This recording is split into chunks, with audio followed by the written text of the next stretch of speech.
అందరికీ నమస్కారం. చాలా దురదృష్టకరం, అత్యంత పవిత్రమైనటువంటి తిరుమల తిరుపతి దేవస్థానం, తిరుమల తిరుపతి కార్యక్రమాల్లో అత్యంత పవిత్రమైనటువంటి రోజు రేపు ముక్కోటి ఏకాదశి, వైకుంఠ ద్వార దర్శనం.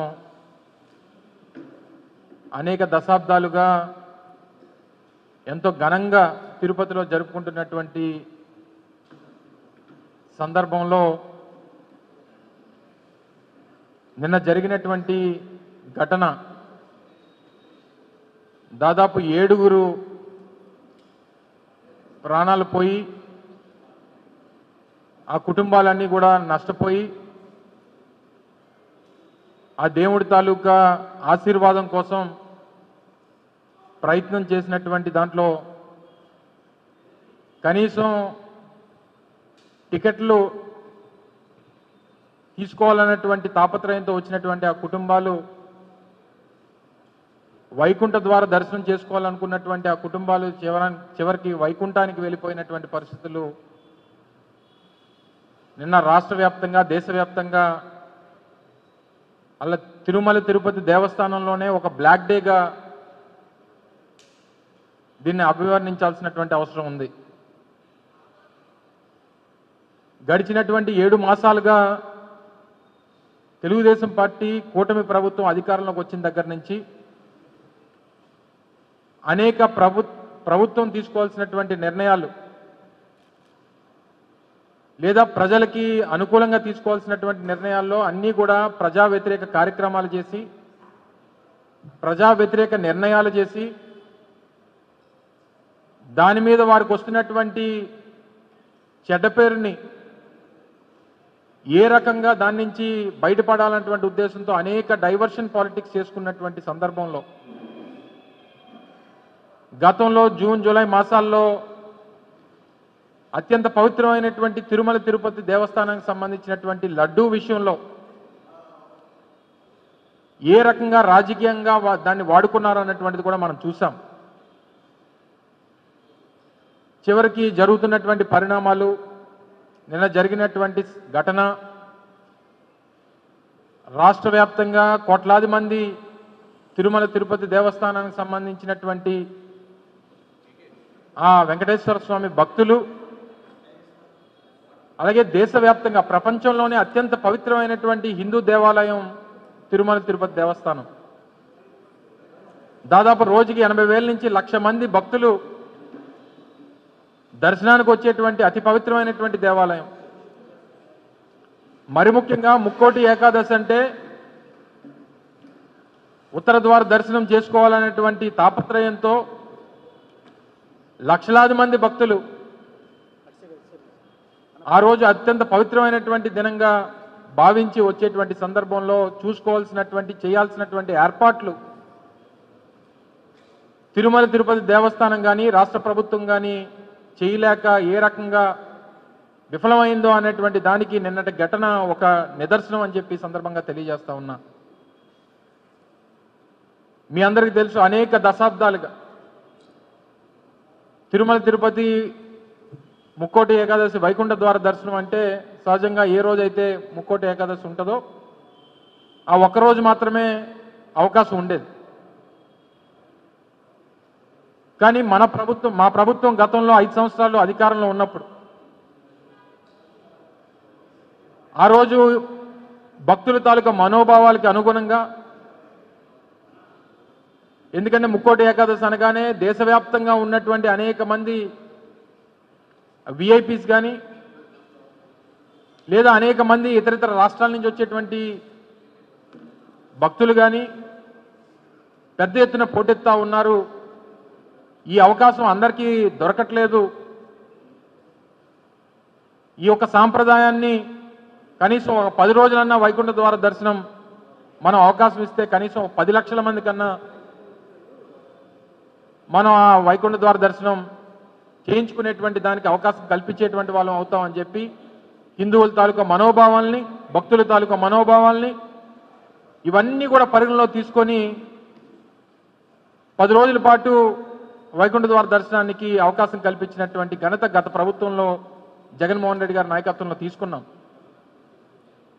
ఏ ఒక్క రోజు ఏ ఒక్క సంఘటన కానీ, టోకెన్లు జారీ చేసేటువంటి విషయంలో కానీ, భక్తులకు సౌకర్యాలు కల్పించేటువంటి విషయంలో కానీ, వచ్చినటువంటి భక్తులకి ఇబ్బంది పడేటువంటి విషయంలో కానీ ఏ ఒక్కరు కూడా ఇబ్బంది పడకూడదు అనేటువంటి ఉద్దేశంతో అనేక జాగ్రత్తలు తీసుకొని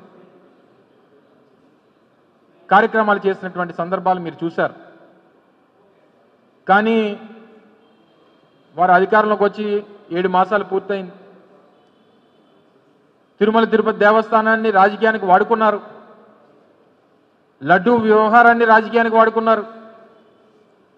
లడ్డూ విషయంలో దేశ స్థాయిలో, ప్రపంచ స్థాయిలో హిందువుల మనోభావాలతో ఆడుకున్నారు. చివరికి ఏ రకంగా చంద్రబాబు నాయుడు గారు, కూటమికి చెందినటువంటి నాయకులు అబాస్పాలయ్యారో చూసాం.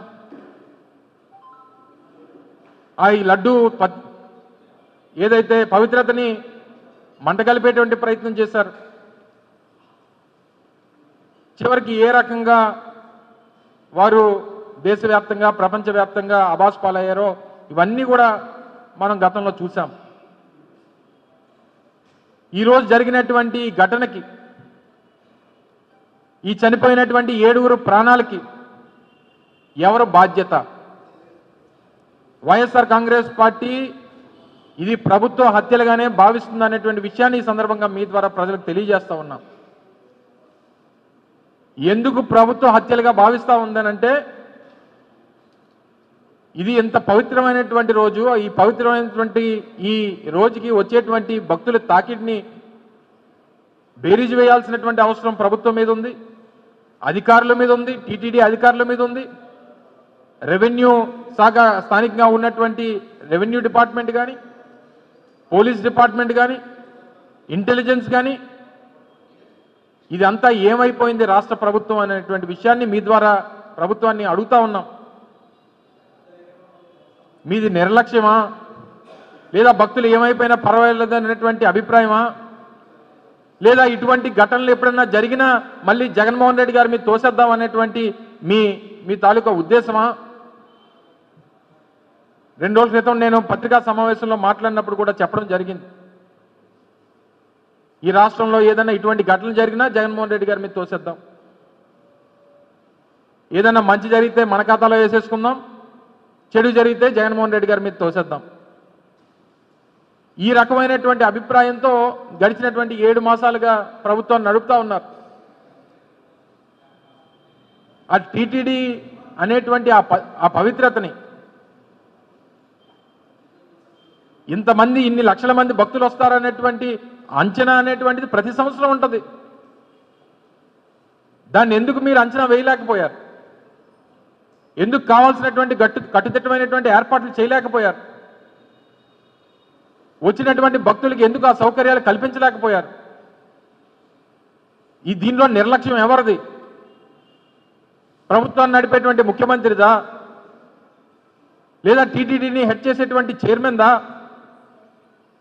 లేదా ఒక శక్తిగా మారి ఈరోజు అక్కడ టీటీడీలో అన్ని వ్యవహారాలు చూస్తున్నటువంటి అక్కడ వెంకన్న చౌదరిదా? ఎవరు దీనికి బాధ్యత వహిస్తారు? అది నిన్న ఆశ్చర్యం ఏంటంటే, నిన్న టీటీడీ చైర్మన్ గారు మాట్లాడినటువంటి విధానం చూస్తే అసలు ఆశ్చర్యం కలిగించింది.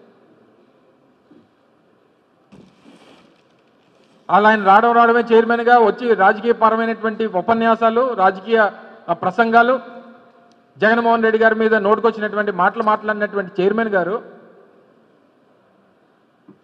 నిన్న మీ తాలూకా వ్యాఖ్యలు చూస్తే, మీ ప్రెస్ మీట్ చూస్తే అసలు మన పేరుకే అక్కడ చైర్మన్గా ఉన్నాం తప్ప మన పని ఏం లేనట్టుగా కనబడతా ఉంది. అక్కడ ఆయనకి ఇంటెలిజెన్స్ చెప్పిందట, గొడవలు అవుతాయి, తొక్కిసలాట జరుగుతుంది, జాగ్రత్తగా ఉండమని చెప్పారట, కానీ మనం పట్టించుకోలేదనేటువంటి మాటలు చెప్తా ఉన్నాడు ఆయన. మీరు ఏమైనా నామకా వాస్తే చైర్మనా? మీదైనా బాధ్యత ఉందా? లేదా ఈ జరిగినటువంటి ఘటనకు బాధ్యత తీసుకొని మీరేమైనా రాజీనామా చేస్తారా?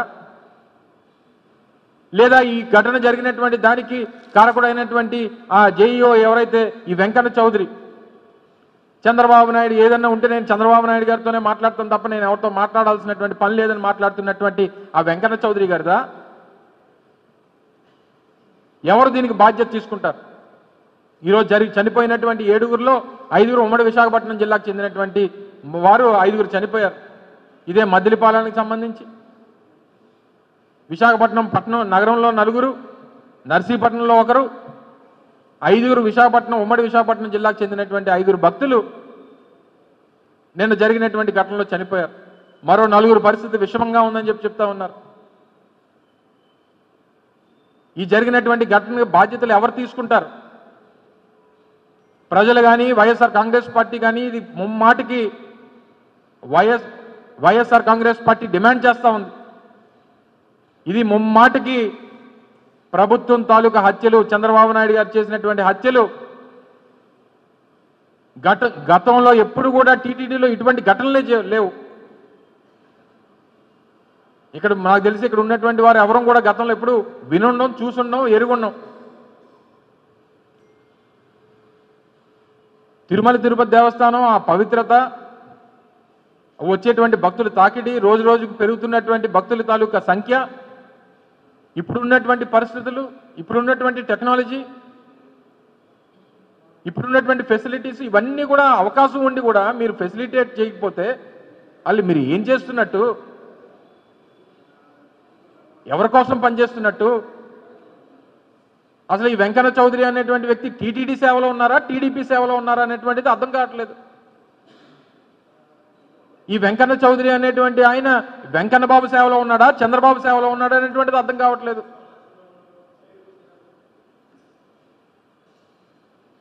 ఇంత పవిత్రమైనటువంటి ఆలయం, ప్రపంచంలోనే హిందువులకి అత్యంత పవిత్రమైనటువంటి ఆలయం తిరుమల తిరుపతి.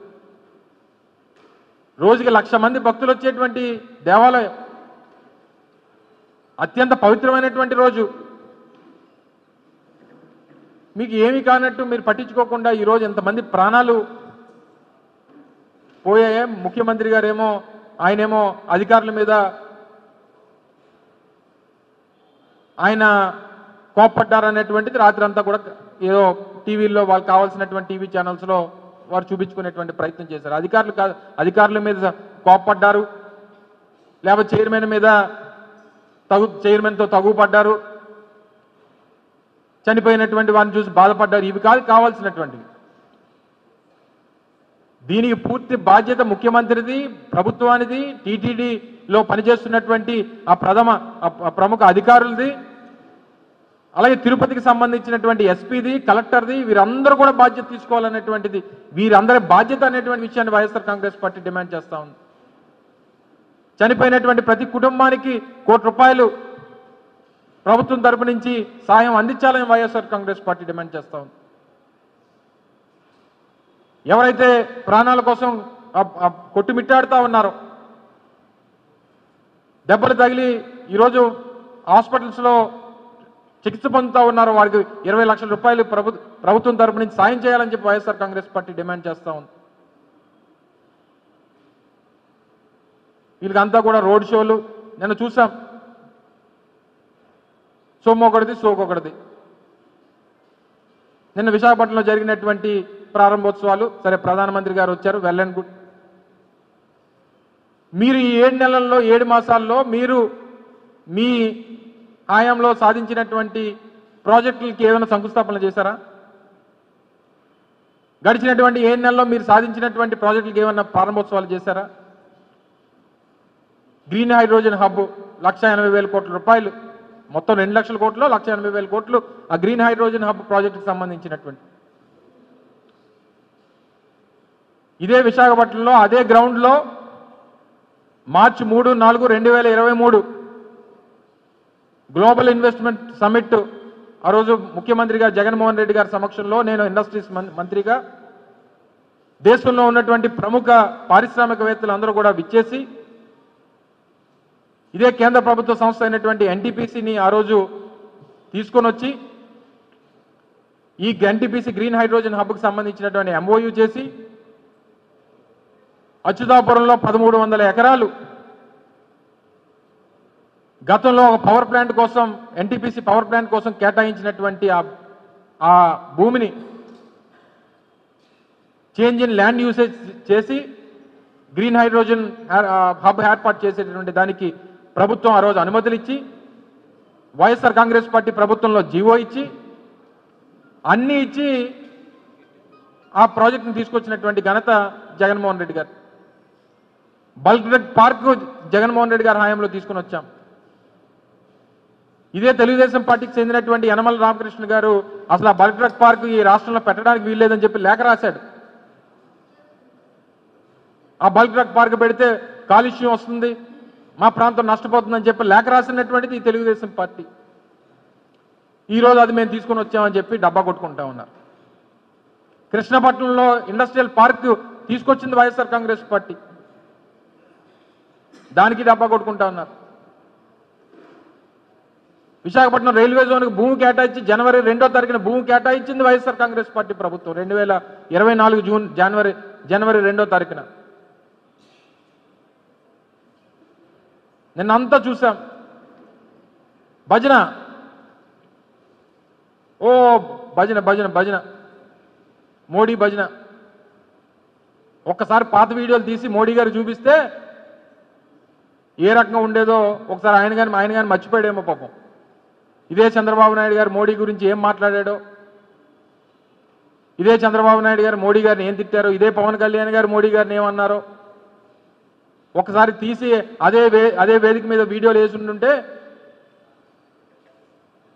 ఒకసారి గుర్తు తెచ్చుకుని ఉంటే ఏం మాట్లాడాడో, ఏ ప్రాజెక్టులు నువ్వు తీసుకురాలేదు. పనంతా జగన్మోహన్ రెడ్డి గారిది, పబ్లిసిటీ అంతా చంద్రబాబు నాయుడు గారిది. సరే పోనీ ఇవన్నీ డబ్బా కొట్టుకున్నాం. స్టీల్ ప్లాంట్ గురించి కనీసం ఒక మాట మాట్లాడారా?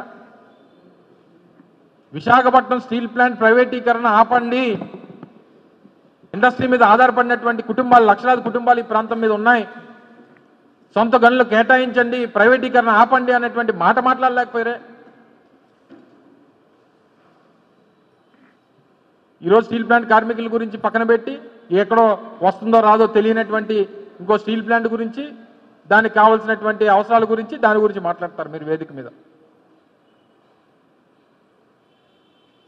సో ఈ భజన అంతా మానేసి ఈ జరగాల్సినటువంటి కార్యక్రమాల మీద మీరు బుర్రపెట్టి ఉంటే ఇంతమంది ప్రాణాలు పోయేవి కాదు, ఇంతమంది నష్టపోయేవారు కాదు. ఎంతో పవిత్రమైనటువంటి తిరుమల తిరుపతి దేవస్థానం ఈరోజు ఈ పరిస్థితిలో ఉండేది కాదనేటువంటి ప్రజల తాలూకు అభిప్రాయం. లడ్డూ విషయంలో మాట్లాడినటువంటి పెద్దలు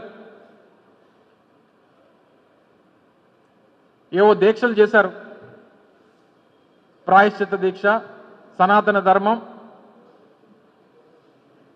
మరి ఇప్పుడు జరిగినటువంటి ఘటన తర్వాత మరి ఏ దీక్ష చేస్తారో, ఏం మాట్లాడతారో మేము కూడా చాలా కుతూహలంగా ఎదురు చూస్తూ ఉన్నాం. మరి దీనికి ఏ దీక్ష చేస్తారో, ఈ పాప పరిహారాన్ని ఏ రకంగా దీన్ని సరిదిద్దుకుంటారో, దీనికి ఎవరు కారకులు చేస్తారో, సనాతన ధర్మాన్ని కాపాడేటువంటి గొప్ప నాయకులు ఏం సమాధానం చెప్తారో అందరూ కూడా ఎదురు చూస్తూ ఉన్నారు. ఏదేమైనప్పటికీ నిన్న జరిగినటువంటి ఘటన చాలా దురదృష్టకరం. తిరుమల తిరుపతి చరిత్రలో ఎప్పుడు కూడా జరగనటువంటి ఘటన. దీనికి పూర్తిగా ప్రభుత్వం బాధ్యత పడాలి. ఆ కుటుంబాలకి ఎక్స్గ్రేషియా ₹1 ఇవ్వాలి. దీనికి ఇన్వాల్వ్ అయినటువంటి ఈ నిర్లక్ష్యానికి కారకులైనటువంటి అధికారుల్ని, అది జేఈఓ దగ్గర నుంచి, కలెక్టర్ దగ్గర నుంచి, ఎస్పీ దగ్గర నుంచి సంబంధించినటువంటి అధికారుల వరకు అందరినీ సస్పెండ్ చేయాల్సినటువంటి బాధ్యత ప్రభుత్వం మీద ఉంది. దీనికి వైఎస్ఆర్ కాంగ్రెస్ పార్టీ, రాష్ట్ర ప్రజలు డిమాండ్ చేస్తూ ఉన్నారు. ఇటువంటి ఘటన జరగకుండా, పునరావృతం కాకుండా చూసుకోవాల్సినటువంటి బాధ్యత ప్రభుత్వం మీద ఉన్నప్పటికీ వారంతా బుర్ర దాని మీద పెడతారన్నటువంటి ఆలోచన ప్రజలకి లేదు, అంత నమ్మకం ప్రజలకు లేదు. ఇప్పటికన్నా గతంలో సుబ్బారెడ్డి గారినో, లేకపోతే కరుణాకర్ రెడ్డి గారినో, లేకపోతే జగన్మోహన్ రెడ్డి గారి మీద ఏదో మతం ముద్ర వేసి ఆయన్నేదో గతంలో లాగా కప్పపట్టాలనేటువంటి ప్రయత్నం చేసేటువంటి పనులు మానుకుంటే మంచిది అనేటువంటిది కూడా వైఎస్ఆర్ కాంగ్రెస్ పార్టీ డిమాండ్ చేస్తూ మరి చనిపోయినటువంటి కుటుంబాలకి వైఎస్ఆర్ కాంగ్రెస్ పార్టీ ప్రగాఢమైనటువంటి సానుభూతిని తెలియజేస్తూ ఉంది. వారి కుటుంబాలను అందరినీ కూడా పరామర్శిస్తాం, వారికి ధైర్యాన్ని కల్పించేటువంటి బాధ్యత ఆ ప్రయత్నం చేస్తాం. ఏదైనప్పటికీ ఆ కుటుంబాలకి ఆ ప్రగాఢమైనటువంటి సంతాపాన్ని తెలియజేస్తూ వారికి ఆత్మకు శాంతి కలగాలని చెప్పి ఆ దేవుని కోరుకుంటా ఉన్నాం. Thank you.